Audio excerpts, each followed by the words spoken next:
Bom, boa noite a todos. A gente vai começar com mais uma mesa, né, da nossa mostra de arquitetura e urbanismo. Essa mesa que a gente chamou de estética e arquitetura, onde a gente objetivou, né, a tratar a arquitetura a partir de um ponto de vista que é também filosófico, e a partir de um ponto de vista filosófico, na verdade, né, trazendo aqui a experiência do professor Luiz Antônio, e aí trazendo mais ainda para o campo da arquitetura a experiência do professor Juarez Duair, da UF, que escreveu a respeito da estética lucatiana e suas implicações na arquitetura e urbanismo, e a nossa experiência também do professor Vinícius, aqui da FAO, que entrou no doutorado tentando pesquisar essa especificidade da arquitetura, né, dentro da estética lucatiana. Queria agradecer a todos os presentes, né? Essa é uma mesa muito importante para a gente, porque discutir arquitetura, né, é muito além de discutir os espaços, discutir o próprio projeto, né?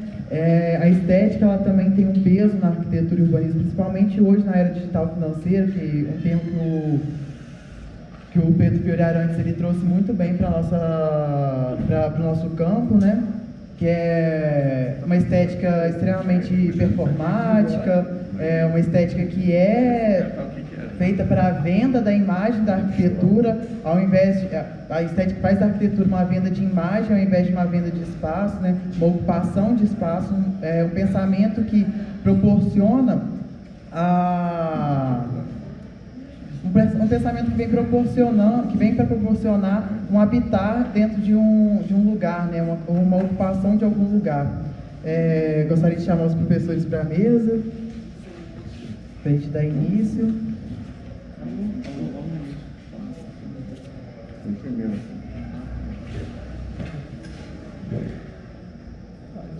Tanto faz para mim.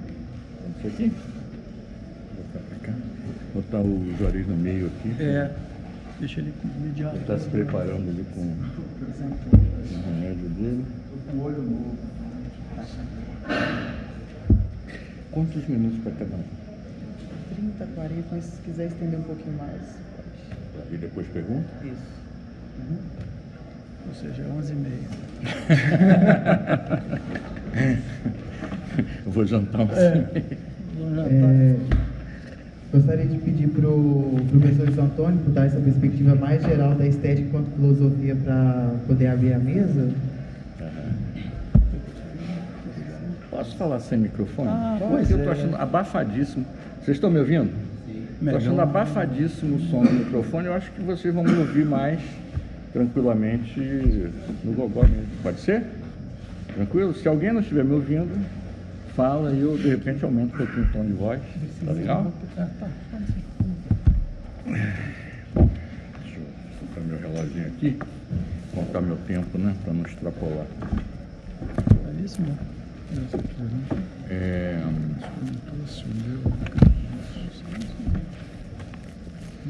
Bom, pessoal, boa noite para todos. Todos e todas, né? E, bom, meu nome é Luiz Antônio, né? Eu acho que aqui talvez só a Júlia me conheça, né? Eu sou professor de estética lá do Departamento de Filosofia, né? Não sou um esteta, faço questão sempre de deixar isso claro, não sou um especialista em estética, portanto vou deixar com o Vinícius aqui essa especialização toda. Na verdade, eu sou um professor de filosofia política e filosofia social, né? A minha formação é toda em filosofia política e filosofia social. Trabalho com a chamada Escola de Frankfurt, né? Ou teoria crítica da sociedade, Adorno, Horkheimer, Marcuse, Benjamin. Mas quando eu cheguei no departamento de filosofia, nós estávamos com um problema sério. O professor de estética tinha se aposentado assim repentinamente e o chefe do departamento me perguntou se eu não daria estética. Eu falei, tudo bem, de repente dá para trabalhar sim, até porque, como a vertente teórica com a qual eu trabalho, que é a Escola de Frankfurt, tem toda uma linha de pensamento, né, que relaciona estética e política, não é isso? Arte e política. Então, para mim, não era complicado, não era difícil fazer esse gancho. E no final a coisa deu certo, a disciplina se consolidou, né? E de fato eu acho que deu para construir um programa interessante, tanto para quem se interessa por política, quanto quem se interessa por política e sociedade, quanto para quem se interessa por estética propriamente dita, né? Então, deixando claro que não sou um esteta, sou um filósofo político, mas vou dar meus pitacos aqui, né? Mas assim, o que eu preparei, gente? O que me falaram era filosofia e estética, é uma coisa muito ampla, né? Então, como é muito amplo, estava comentando com o Vinícius, eu fiz um recorte da questão, pelo menos, do pensamento na modernidade e na pós-modernidade, porque, pelo que o Augusto colocou, o ponto de partida de vocês era a discussão da questão da imagem, da arquitetura no capitalismo digital, não é isso? No capitalismo mais recente, né? No capitalismo contemporâneo, que a gente poderia chamar de capitalismo financeiro ou capitalismo neoliberal, se a gente quiser dar um outro nome também específico, né? Então, assim, eu pensei numa abordagem da questão da modernidade, da pós-modernidade, e vou deixar mais por conta do Vinícius ou de vocês, nas perguntas de vocês, ou nos questionamentos, puxarem a questão da estética pós-moderna propriamente dita, né? Então, eu vou falar alguma coisa da estética pós-moderna, mas vou deixar por conta de vocês, de repente, fazendo essa conexão, né? Bom, então vamos lá. Eu pensei em começar, né? A minha ideia é começar por uma espécie de apanhado do que foi o pensamento ocidental. Não é uma história da filosofia, não é uma história da estética, mas pensar quais as linhas, né, de força do pensamento ocidental, né, e como é que a questão dos valores, né, se dá na modernidade e na pós-modernidade, né? A gente sabe que na metafísica grega e na metafísica medieval, né, os valores supremos eram quais? O bem, o belo e a verdade. Não é isso? Os valores estéticos, os valores cognitivos e os valores éticos ou morais, né? E a gente sabe também que tanto na Antiguidade quanto na Idade Média, esses valores estavam intimamente conectados. Não é isso? O bem tinha que ser belo e tinha que ser verdadeiro, né? O belo tinha que ser bom, justo e verdadeiro. O verdadeiro tinha que ser justo e tinha que ser belo, né? Essas três esferas de valor, como a gente chama, elas estavam intimamente conectadas. Vocês vão dizer assim, Luiz, mas em toda a Antiguidade e Idade Média, sim, né? Durante toda a Antiguidade e Idade Média, mesmo durante a Idade Média, você ainda tem essa conexão visceral entre essas três esferas de valor. Então, a gente sabe, por exemplo, que a arte não existia como uma atividade inseparável, não é? A atividade artística ela estava intimamente conectada com outros interesses e outras atividades da sociedade.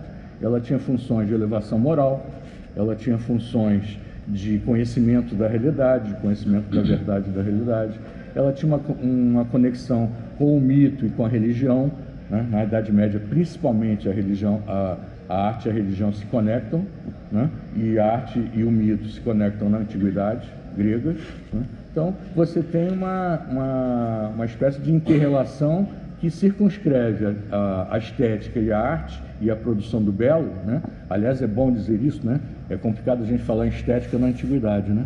Porque não havia uma preocupação específica, né, com a subjetividade nessa produção do belo, né? O belo era visto como um valor objetivo, um valor absoluto e objetivo, tanto quanto o bem e quanto a verdade. Então, na Antiguidade e na Idade Média, portanto, esses valores eram vistos como objetivos, né, portanto, pertencendo à própria realidade. O belo estava nas próprias coisas, né? A verdade estava no próprio mundo, na própria realidade, né? E o bem e a justiça também, os valores morais também estavam inscritos na realidade. Tranquilo até aí?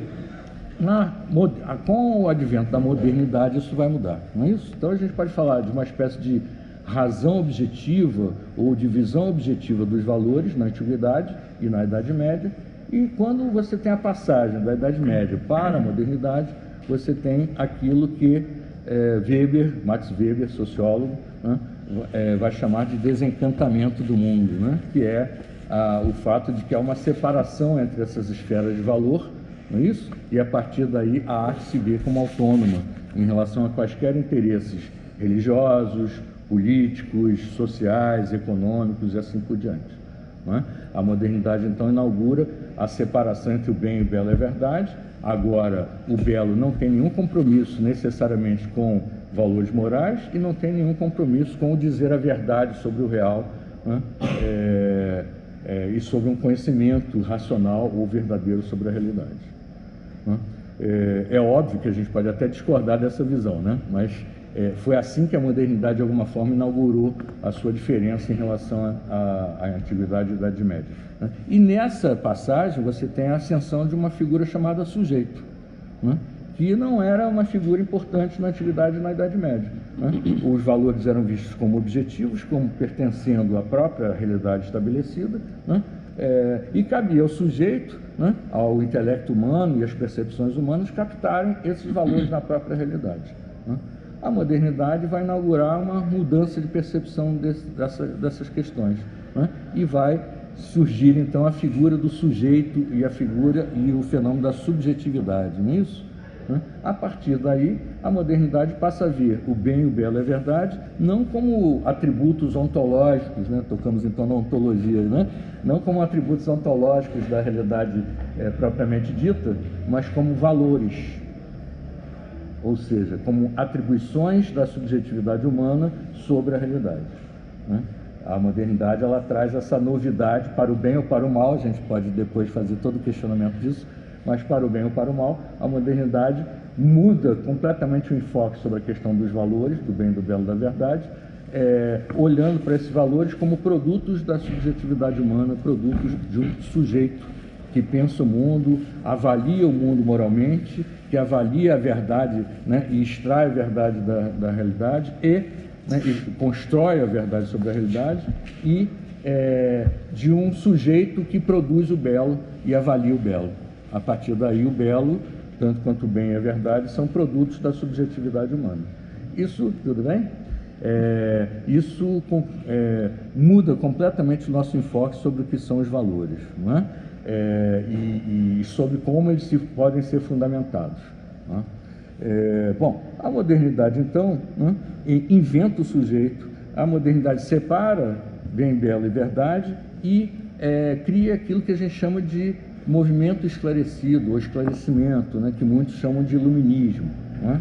Não necessariamente iluminismo e esclarecimento são a mesma coisa, mas aqui, para efeito didático, vamos dizer que esclarecimento e iluminismo sejam basicamente o mesmo movimento de pensamento, né? Que é um movimento que, se os valores dependem do sujeito e da subjetividade, coloca sob responsabilidade do sujeito, né, e atribui ao sujeito a capacidade de pensar o mundo e transformar o mundo. Não é isso? Somos nós que somos capazes de avaliar, pensar, né, produzir o belo, produzir a verdade, produzir o bem e a justiça, e somos capazes, portanto, de transformar a realidade. Transformar a realidade em que direção?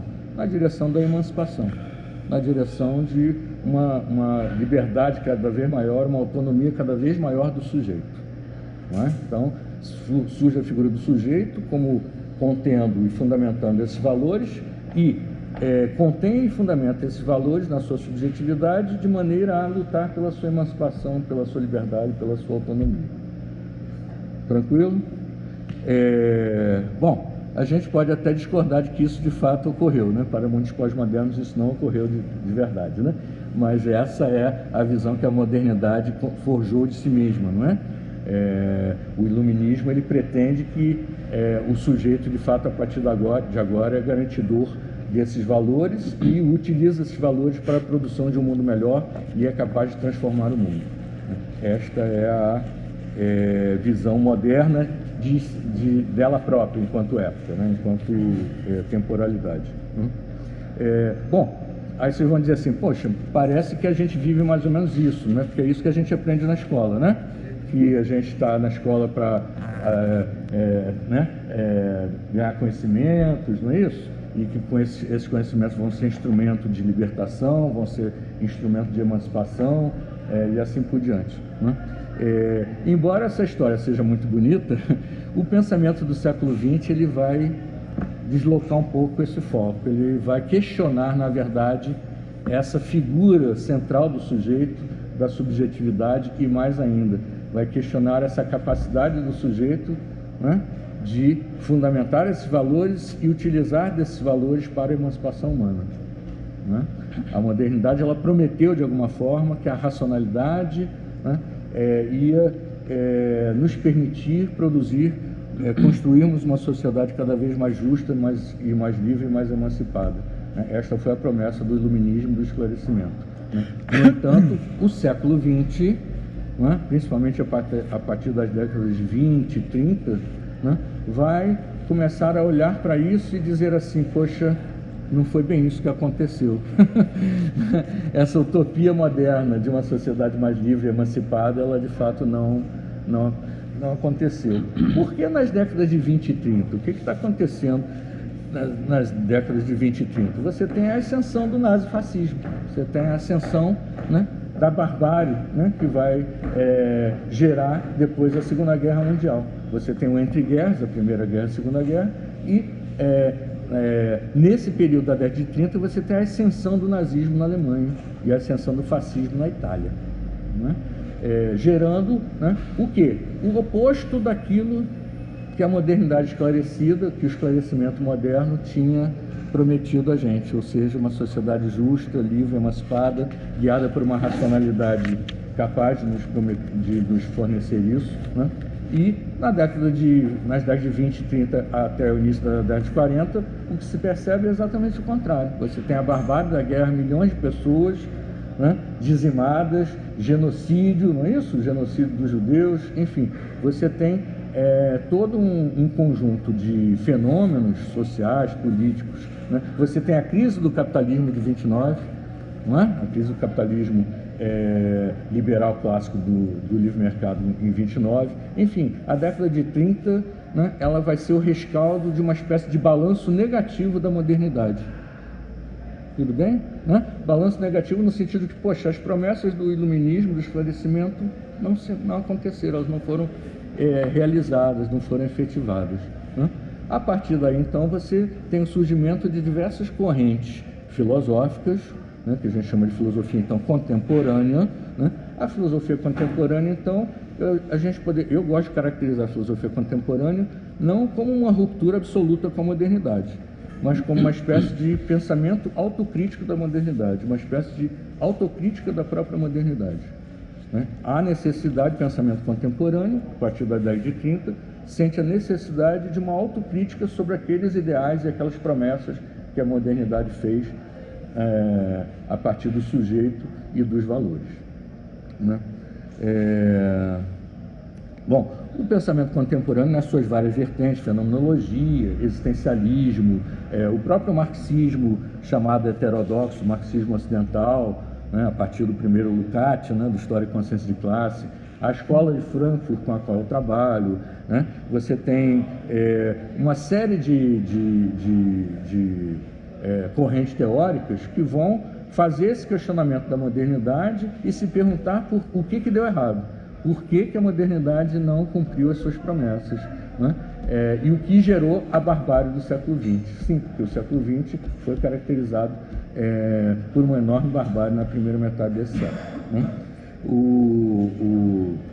A única corrente teórica que a gente pode dizer que manteve uma certa conexão não muito crítica com a modernidade, né, foi o chamado neopositivismo, chamada corrente neopositivista, e, na verdade, ela é uma espécie de continuação, né? Uma continuidade com o positivismo kantiano, né?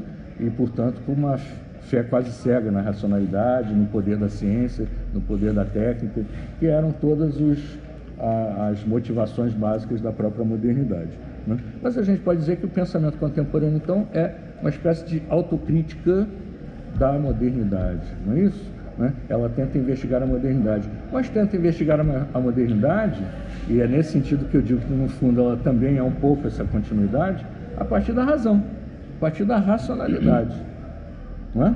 Ela não joga fora esses valores e não joga fora a ideia de que nós somos capazes de refletir sobre o mundo e, usando a nossa racionalidade, melhorar ou transformar o mundo e buscar a nossa emancipação, não é? Por que eu estou frisando que o pensamento do século XX é uma modernidade autocrítica, né? Porque depois nós vamos ter o surgimento do pós-modernismo, da chamada pós-modernidade, né? O pós-modernismo vai ter uma atitude diferente, vai ter um tipo de crítica à modernidade diferente das filosofias do século XX. Se as filosofias do século XX fizeram autocrítica da modernidade, mas mantinham uma certa valoração, uma certa ênfase na capacidade humana, reflexiva, racional, de lutar pela emancipação e pelo progresso das sociedades humanas, né? Os pensadores pós-modernos, eles vão ter uma tendência ao contrário, vão ter uma tendência a fazer uma crítica radical de todos os valores da modernidade, incluindo entre esses valores a própria razão e a própria racionalidade, né?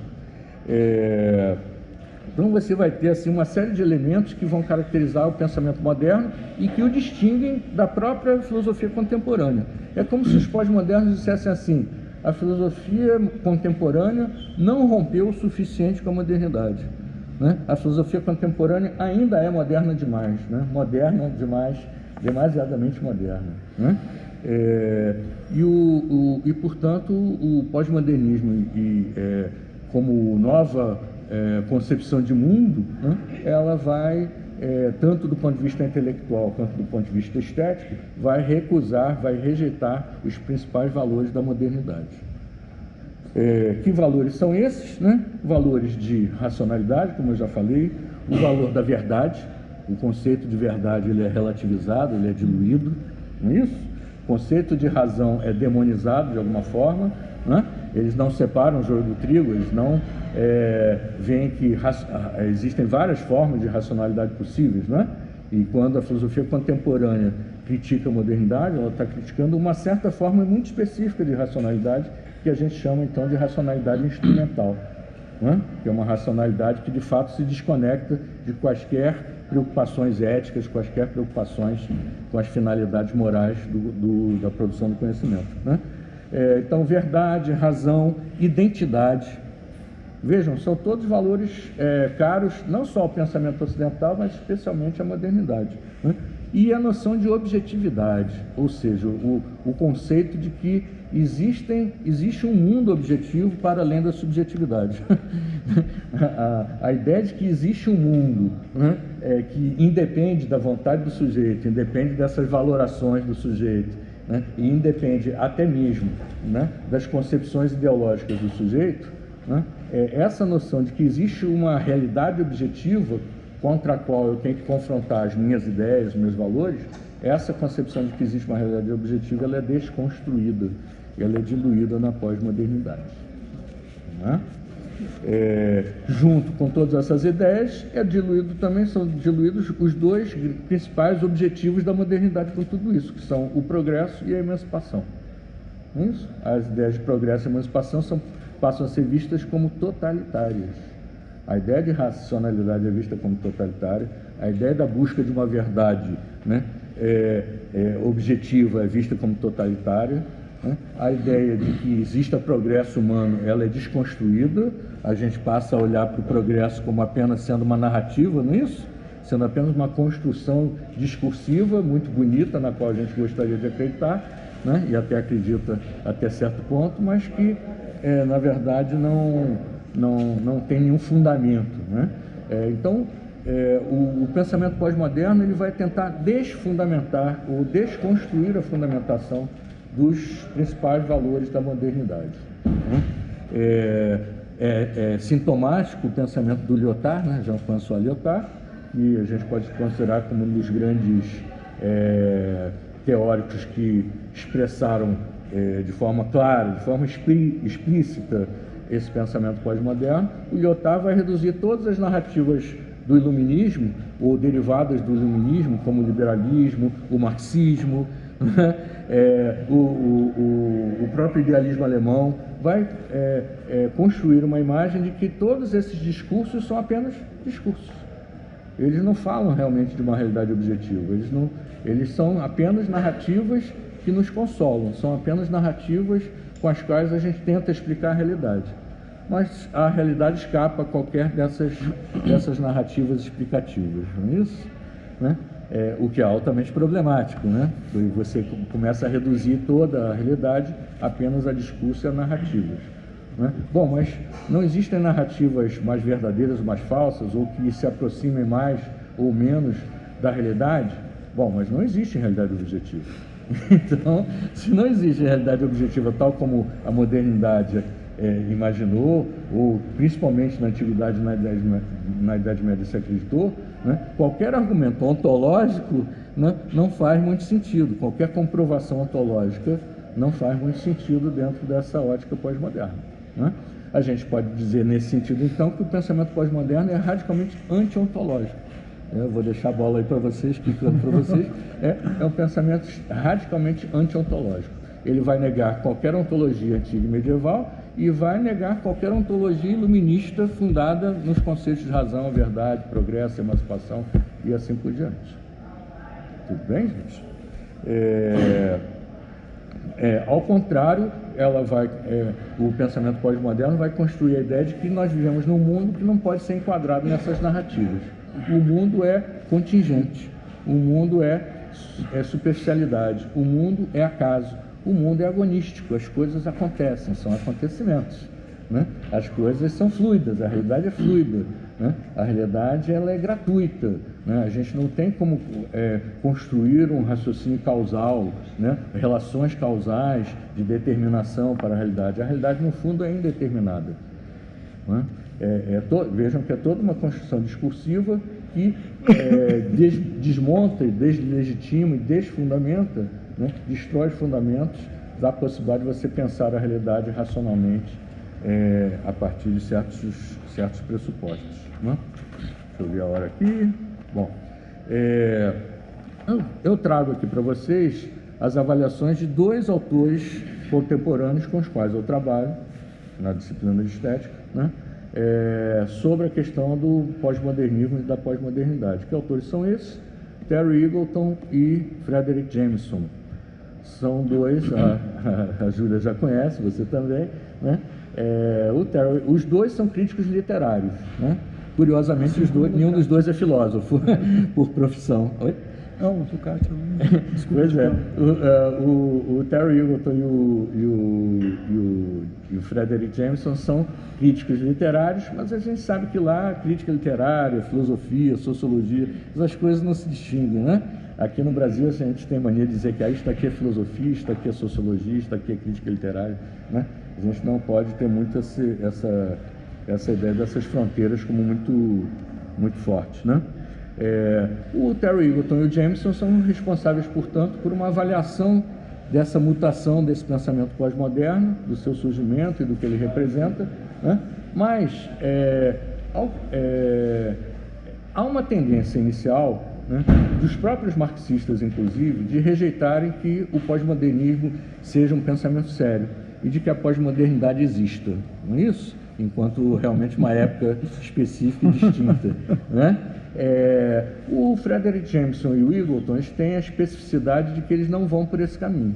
Eles não vão pelo caminho de simplesmente rejeitar, dizer que, né, o pensamento pós-moderno, na verdade, é um grande conjunto de ataques, né, irracionais à modernidade, né, mas que não fazem sentido, não tem fundamento nenhum, enfim, e de que a pós-modernidade é apenas uma ficção como época, né? De que a pós-modernidade é apenas uma ficção. O Jameson e o Terry Eagleton, eles partem do pressuposto que a gente deve levar a sério, né, o pós-modernismo como uma nova concepção de mundo, uma nova formação ideológica, né? Só que não da forma como os pós-modernos a imaginam. Os pós-modernos, de fato, imaginam o pensamento pós-moderno como expressando uma nova época radicalmente distinta da modernidade e radicalmente oposta à modernidade, né? A gente sabe que o pós-moderno, esse pós aí não é um depois apenas, né? É uma rejeição radical.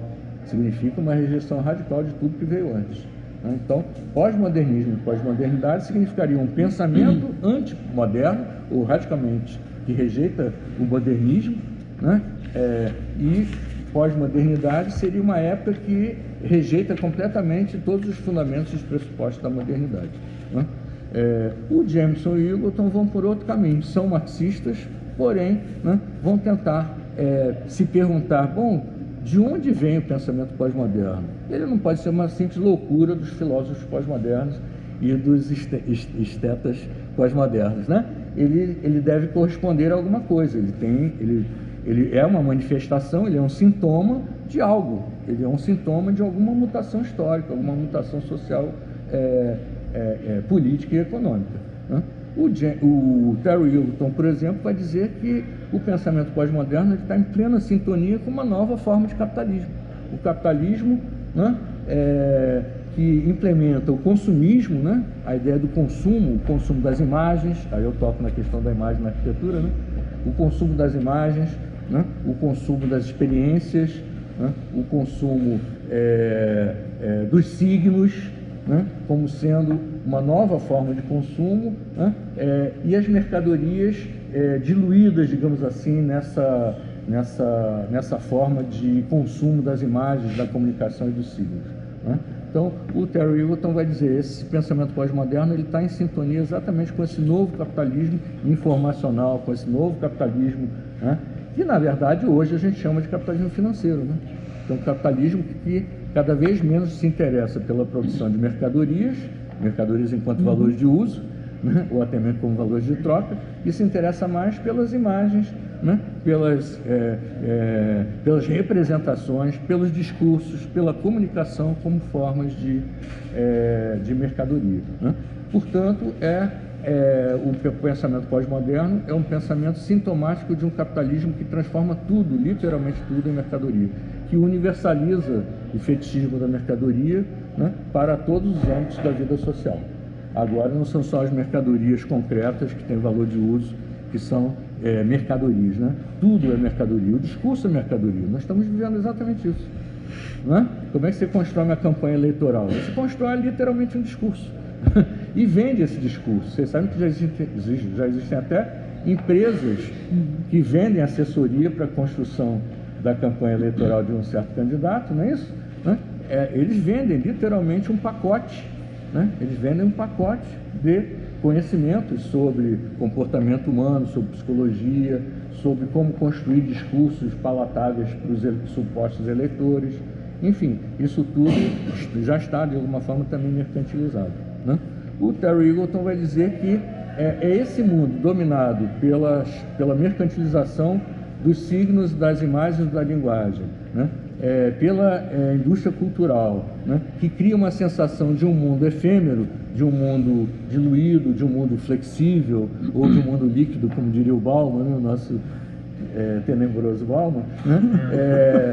Desse mundo líquido, né? É claro, né, o Eagleton não é ingênuo de achar que isso tudo é um movimento real, não é isso? O Eagleton não é ingênuo de acreditar que isso de fato é a realidade tal qual, né? Ele está dizendo, é assim que a pós-modernidade é apresentada, né? Esse é o aparecer social desse novo capitalismo. Esse novo capitalismo tem essas características e, portanto, precisa de um pensamento que legitime essas características.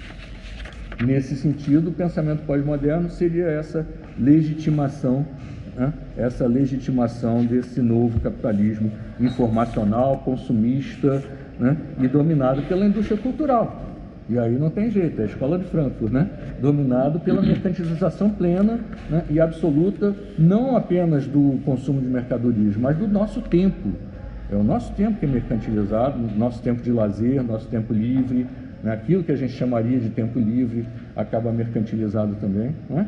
Então, enfim, mas para um pós-moderno, a indústria cultural não existe, né? Não existe manipulação, não existe nada muito, né, nesse sentido. Bom, esse novo capitalismo, né, ele é dominado por empresas de serviços, empresas, grandes bancos, né, que lidam com as finanças, e pela informática e pela informação em geral e pela comunicação, né? O papel da comunicação nesse novo capitalismo ele é fundamental, né? Daí, segundo o Eagleton, criasse essa espécie de cultura pós-moderna que teria como característica ser o quê? Produzir uma arte superficial, uma arte descentrada, uma arte infundada, uma arte autorreflexiva, porque ela já não remeteria mais ao mundo, não remeteria mais às coisas, mas apenas a ela mesma, não é isso? Remeteria apenas a ela mesma, né? Divertida, não podemos dizer que o nosso mundo às vezes não parece divertido, não? o discurso, né, e as imagens parecem sempre criar para a gente a ideia de que a arte é diversão, é isso que permite a indústria cultural confundir arte com entretenimento, né? A Globo hoje assume que ela produz entretenimento, ela não fala mais em arte, ela já assumiu a fusão entre arte e entretenimento, né? Mas essa fusão ela é legitimada e permitida exatamente por essa ideia de que a arte, basicamente, ela não tem que remeter à reflexão. A arte remete ao divertimento, a arte remete ao prazer, ela remete a um certo relaxamento, né? Ela é basicamente eclética, segundo Terry Eagleton, e pluralista, não é isso? Pluralista por quê? Porque ela remete a uma não hierarquia entre as diversas produções culturais, não é isso? Daqui a pouco a gente chega à conclusão que Paulo Freire é ótimo, de que Paulo Coelho e Hegel dão na mesma, não é isso? De fato, você vai lá na Saraiva e dão na mesma, que você vai encontrar na mesma estante, né, a fenomenologia do espírito do Hegel e o alquimista do Paulo Coelho. O que vai diferenciá-los? Não o seu conteúdo, vai ser o valor de troca, não é isso? O valor de troca vai mais ou menos igualá-los, mas a sua substância se perde, não é isso? A substância do que é a literatura do Paulo Coelho e a substância do que Hegel está dizendo, elas se perdem de forma inevitável, né? Ou seja, há um esvaziamento do conteúdo, né? E mantém-se a forma, né? E aí eu vou deixar lá com os especialistas da estética do Lukács, né? E mantém-se a forma, mas a forma como mercadoria, não a forma como configuração da própria realidade, né? O Terry Eagleton, rapidamente, vai fazer a seguinte avaliação, né? O pós-modernismo ele tem como origem, basicamente, segundo Terry Eagleton, o chamado fracasso da esquerda na década de 60, né? O que seria esse fracasso da esquerda na década de 60, né? A década de 60 foi uma época de questionamento do consumismo, né? Questionamento dos valores tradicionais da família burguesa, né? Do questionamento, inclusive, do próprio capitalismo enquanto sistema econômico e social, né? Alguns acham que foi um questionamento superficial, outros acham que foi um questionamento mais radical, né, e contundente, enfim, pouco importa. A verdade é que a década de 70, a década seguinte, né, meio que fecha o seguinte balanço: essa geração da década de 60 foi derrotada. Essa geração da década de 60 questionou, né, os diversos valores da sociedade capitalista e consumista, porém não conseguiu abalar de fato os alicerces da sociedade capitalista, né? O Terry Eagleton diz o seguinte: bom, você tem 3 alternativas diante de uma derrota política. A primeira delas é você fingir que ela não aconteceu, e aí você continua defendendo as mesmas ideias que você defendia antes, durante a luta, né? A segunda opção é você se enquadrar dentro do sistema. Então você se rende ao inimigo, se enquadra o sistema, vira um yuppie, né? Isso, vai ganhar dinheiro na Bolsa de Valores, né? E está tudo muito, muito bem, obrigado, você se deixa cooptar pelo sistema, né? Mas existe, segundo o Terry Eagleton, uma terceira opção, uma terceira possibilidade, que é você começar a achar que aquele inimigo contra o qual você lutava, no fundo não existia. Ou seja, aquela totalidade chamada de capitalismo consumista, né, os valores tradicionais da família burguesa, né, as formas de opressão, de dominação e de exploração típicas do capitalismo, na verdade elas não existiam, né? Elas eram talvez um certo exagero nosso, talvez uma certa criação discursiva, talvez uma construção narrativa nossa, né? O Terry Eagleton vai dizer: em geral, a tendência do pensamento pós-moderno é sair dessa terceira vertente, né? Ou seja, parece que o capitalismo não existe, né? Tipo, você pega o Foucault, por exemplo, você falar de capitalismo para Foucault, ele vai dizer: não existe tal coisa chamada capitalismo, vocês estão inventando chifre em cabeça de porco, né? Existe um sistema de poder difuso, né?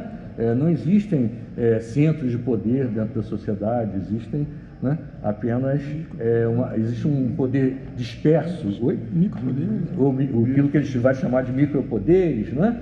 Enfim, você não tem centros de poder, portanto essa coisa chamada, esse sistema econômico chamado capitalismo não existe, né? Enfim, E se caracteriza também por diversos aspectos, né? Um primeiro deles é a chamada prisão no discurso. Se tudo são narrativas e tudo é discurso, né? Não há que se questionar mais a própria realidade, né? Já que falar em realidade está um tanto quanto proibido, né? Uma ontologia realista está proibida, então a gente pode apenas desenvolver uma ontologia linguística, ou uma análise da linguagem, uma análise das representações, ou uma análise do discurso, né? O Eagleton chama isso de uma certa prisão no discurso, né? Não é à toa que a questão epistemológica e metodológica ganha força na filosofia contemporânea, diz o Eagleton, né? É como se tudo se resumisse a como a gente constrói representações sobre o mundo. O que o mundo é em si mesmo, né? Ou a possibilidade de transformá-lo, isso a gente deixa de lado. A gente se concentra na questão de investigar como nós construímos epistemologicamente, né, representações sobre o mundo. Isso é muito mais importante do que investigar o próprio mundo, né? O Eagleton vai falar do relativismo cultural, ou seja, de uma certa inflação da cultura. Se tudo é narrativo e tudo é discurso, tudo é cultural. Né? Não há nada para além do cultural, né? Ele vai falar de uma inflação da cultura a partir da qual, né, tudo pode ser dito como cultural, né? A pobreza talvez possa ser definida ou redefinida culturalmente, não é isso? Né? A fome pode ser redefinida culturalmente. Eu vi uma entrevista recentemente de alguém tentando nos insinuar isso, que a fome não é uma questão objetiva. A fome é uma questão de como você a interprete. A fome é uma questão de como você construa, né, a narrativa sobre a fome, né? Então, lá, os teóricos da fome estavam um tanto equivocados, porque eles estavam tratando de uma coisa que não é tão objetiva assim, né? E a rejeição do conceito de ideologia, né? Se não existe realidade objetiva contra a qual eu possa contrapor o próprio discurso e as próprias narrativas, né? Então, na verdade, não existem discursos mais aproximados da realidade ou menos aproximados da realidade. Portanto, não cabe falar em discursos ideológicos, como discursos falsos, ou, se não falsos, como discursos que distorcem a realidade, como discursos que ocultam a realidade, como discursos que invisibilizam aspectos da realidade, não é? Não cabe mais, então, falar do conceito de ideologia. Um conceito de alienação também fica prejudicado, né? Porque a alienação pressupõe um sujeito, né? Mas, entre as categorias modernas e o pós-moderno rejeita a tal categoria do sujeito, né? Não existe essa subjetividade não alienada que vai ser alienada pelo capitalismo, pelas relações econômicas capitalistas, né? Então, falar em ideologia e falar em alienação significa necessariamente falar de fenômenos ilusórios, né? Bom, tentando não me estender muito, né, para não tomar o tempo dos colegas, o Jameson vai nessa mesma linha, tentando entender de onde vem o pensamento pós-moderno e o que significa pós-modernidade, né?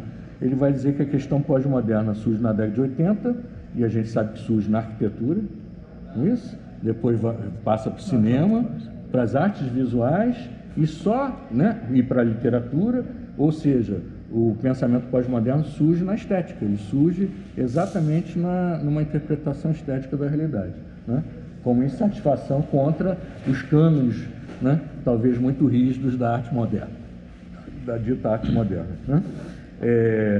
Bom, da arquitetura, da literatura, do cinema e das artes visuais, ele vai passar então para a teoria.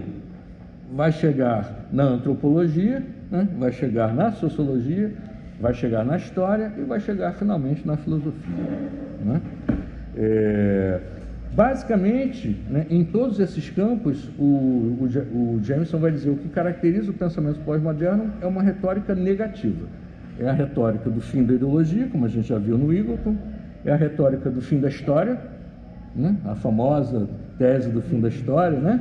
De que, na verdade, não existe nenhuma teleologia na história, não existe uma finalidade última para a história, não existe nenhum sentido último para a história, né? A história, na verdade, é uma sucessão de acontecimentos, não é isso? Sem nenhuma relação de determinação causal entre eles, necessária, né?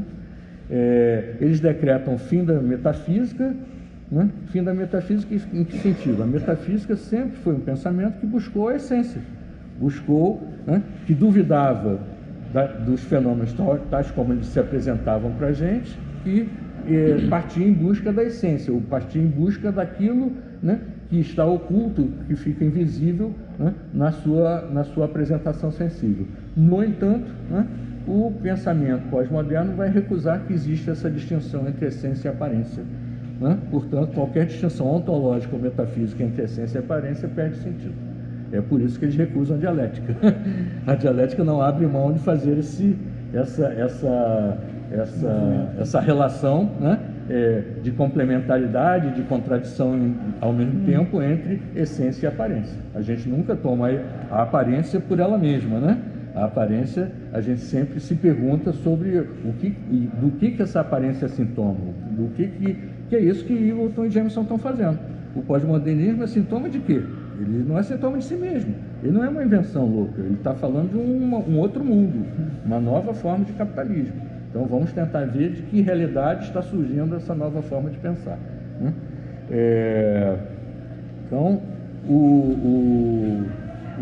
o desaparecimento do sujeito e a fragmentação e a descontinuidade, não é isso? A fragmentação e a descontinuidade são os grandes motes do pensamento pós-moderno, né? Fragmentação do sujeito, a ideia de um sujeito descentrado, flexível, né? Vejam que várias dessas categorias pós-modernas são bastante palatáveis para o capitalismo flexível e neoliberal, não é isso? Né? Que vem, né, as novas formas de produção, desregulamentadas, flexíveis, como produzindo uma nova subjetividade, né, necessariamente uma nova subjetividade, uma subjetividade flexível, fragmentada e, portanto, né, que não consegue construir um discurso racional e coerente, né? Gente, estou falando rápido demais, eu sei, mas me deram 40 minutos, eu estou tentando aqui fazer o que eu posso, né? Bom, enfim, o Jameson é um norte-americano, ele é um crítico literário norte-americano, mas, no entanto, ele não poupa os Estados Unidos. Ele vai dizer, na verdade, aquilo que se chama de globalização, né, né, que a mídia chama de globalização, que o discurso oficial chama de globalização, nada mais é do que a globalização da cultura norte-americana, né, do American Way of Life. É a globalização, a mundialização de uma certa forma de vida, né? E dessa forma de vida é exatamente que é legitimada, essa forma de vida que é legitimada pelo pensamento pós-moderno, né? E, portanto, vai concluir, né, e eu concluo junto com ele, dizendo que, na verdade, a cultura pós-moderna, ou o pensamento pós-moderno, é, no fundo, a lógica cultural que expressa esse novo capitalismo flexível, desregulamentado, pós-fordista, né? Esse capitalismo pós-taylorista, pós-fordista, que se quer acreditar, não é isso? Não estou dizendo que eu acredite que ele exista, né? Mas esse é o discurso, né, que está sendo colocado, né, de que existe um novo capitalismo em curso, né?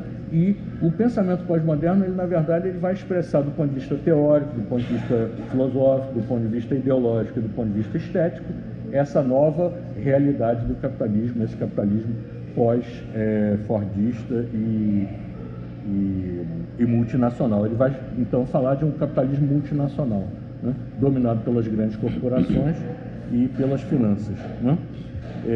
E vai dizer, bom, a gente tem que levar a sério o pós-modernismo e a pós-modernidade se a gente quiser construir políticas culturais alternativas, porque a tendência é a hegemonização, né, via pensamento pós-moderno, né?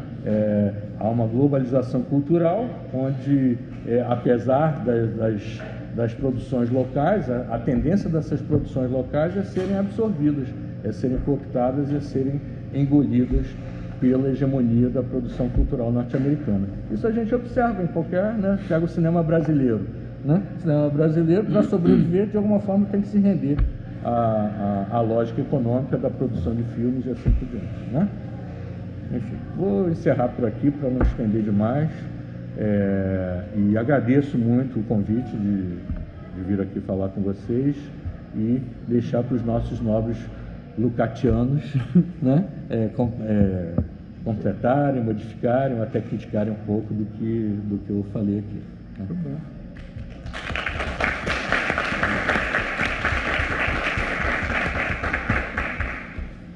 pulei um monte de coisa aqui. É inevitável, né? Eu anotei um monte de coisa aqui também. Acho que eu vou ficar até amanhã. Sou eu? Aqui. Eu acho que o Juarez já mudou bastante do disco. Ah, já. Ah, com certeza, a partir do que eu falei. Eu acho bom até eu começar a falar mesmo. Não são pós-modernos, olha aí. Mas só faltava. Interessante. Já vou me defender aqui. Não quero sair vivo. Vai lá, Vinícius. Bom, meu nome é Vinícius, eu sou professor aqui da FAO e eu já vi que tem gente que não é da FAO, então por isso que eu estou me apresentando, e mesmo para quem é da FAO, minha disciplina é do segundo período, então os alunos que estão no segundo período não me conhecem porque eu estou afastado e também nem os do primeiro, então tem um ano, tô baixo aqui, então tem um ano aqui já que não me conhece, mas os outros... Oi? Está estudando, tá bom. Mas os outros aqui já me conhecem. E é o seguinte, eu gostaria primeiramente, né, de agradecer ao convite aqui de estar nessa mesa. E é um motivo de orgulho, no bom sentido da palavra. Eu me sinto, de certa forma, lisonjeado de dividir aqui a fala com o Luiz Antônio. Eu já tinha ido ao ICH, ele não me conhece, mas eu já tinha ido lá assistir. Foi, se não me engano, foi em agosto do ano passado, alguma coisa relacionada com Marx. Não sei se foi os 200 anos de nascimento. Foi isso? Lá, foi. Então, eu já tinha ido lá assistir, e o Juarez não sabe, mas ele é meu professor de YouTube. Porque essa empreitada de estudar Lukács não é um negócio muito fácil. Então, se você não tiver uma apropriação ali, você pega um cara para te falar uma coisa, outro para te falar outra, você assiste uma aula dele, assiste uma aula da Esther, assiste uma aula do Ronaldo, e aí você vai tateando e vai vendo o que está acontecendo, aí você pega o texto para ler, não entende nada, começa tudo de novo, mas é uma tarefa um pouco pesada. Então, nesse sentido, é um prazer estar aqui, espero corresponder de certa forma a tentar falar um pouquinho de estética. E aí, faço das palavras, acho que está todo mundo correndo disso, né? Faço das palavras do Luiz Antônio, eu não sou nenhum estético, e acabei caindo num limbo, porque eu não sou filósofo, não sou estético, de certa forma. Estou meio pedindo. Ainda bem, né? Arquiteto. Não está comprometido. Mas acabo sendo arquiteto, fala alto.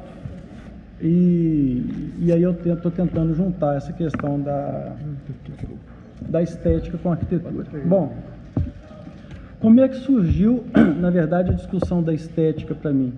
Na verdade, ela não foi de onde eu parti para o estudo, mas, na verdade, de onde eu cheguei, aonde eu estou chegando, não cheguei, mas onde eu estou chegando. Vamos só uma coisa. Antes de começar a falar propriamente da estética, eu tenho que mencionar a presença de dois alunos que estão comigo nessa empreitada, que é o André e a Vanessa, que está escondida lá atrás. Levanta a mão, André. Levanta a mão, André, levanta a mão, Vanessa. Nessa briga aí com o velho húngaro, o Zé Paulo fala, você vai ter que encarar o velho húngaro. Eu falo, pois é. Então, os dois estão aí. Sexta-feira, a Cíntia, que começou também, a gente começou a discutir. Antes disso, o Bernardo fazia parte desse grupo, não sei se faz mais, não sei se faz, enfim. Vai voltar. Mas sexta-feira a gente falou. Mas sexta-feira a gente tenta ler a estética. Bom, mas então voltando, na verdade foi onde eu cheguei.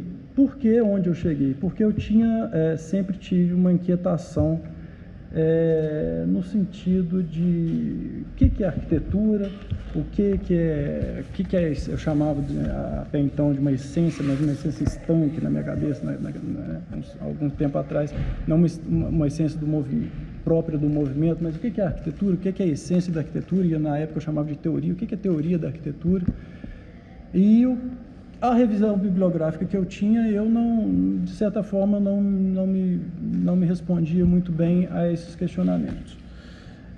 Então eu tinha esse objeto na minha cabeça, mas muito obscurecido, na verdade. O que é teoria, o que é arquitetura, o que é essência, esse tipo de coisa.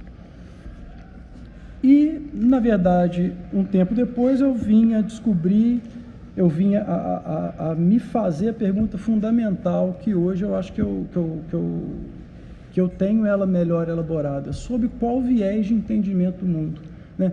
É sobre um viés idealista, é sobre um viés materialista, é sobre como entender, como tentar responder o meu questionamento pensando a partir de quê? E aí eu não sou propriamente da filosofia, se eu falar alguma besteira, você me corrige, eu não sei, total liberdade. E sobre qual viés investigativo? O que eu penso da arquitetura? Penso nesse aspecto, mas sobre um viés positivista, sobre um viés fenomenológico, sobre um crítico dialético. E aí, de certa forma, o que a mim mais apetece, agrada, é a discussão a partir do materialismo histórico dialético. E a gente pergunta, o que é materialismo, o que é idealismo, o que é isso, né? Idealismo, e aí fique à vontade, me parece, pelas coisas que eu vou lendo, pelas coisas com as quais eu vou me apropriando, que são as coisas não postas propriamente no mundo. Então, Platão tem um mundo das ideias, então as coisas, na verdade, estão nas ideias. E a cadeira, sempre dou o exemplo da cadeira, né? E a cadeira, não, existe uma cadeira ideal e essa aqui é uma sombra da cadeira. E o cachorro, existe um cachorro ideal e o que você vê é a sombra de um cachorro. E o Hegel? O Hegel, não, eu penso o mundo e a partir de categorias postas a priori na cabeça eu ponho o mundo. Se eu estiver falando besteira, você me corrija. E isso para mim até pela nossa pegada, né, Juarez? Materialista, isso não resolve muito a questão. Para Marx, as coisas, na verdade, para Marx, que eu digo, quando eu disser Marx, é porque dentro dessa perspectiva crítica dialética, materialista crítica dialética, as coisas estão no mundo. Então, o Lukács tem uma passagem ótima, que eu sempre cito também, da pedra e do coco, né, na Ontologia 2, que ele fala assim: eu pego uma pedra e bato num coco. A Vanessa vai até rir. Eu pego uma pedra e bato num coco e quebro o coco. Pego outra pedra, bato no coco e a pedra, na verdade, é mais porosa ou alguma propriedade diferente dela, ela vai e quebra a pedra. Para o Hegel, existe na cabeça dele uma propriedade de dureza. Para Marx, não. Só para Marx, né, já expliquei, né? Só a partir do entendimento do mundo da matéria, ou seja, eu não consigo pensar a dureza antes de experimentar a propriedade da dureza da pedra.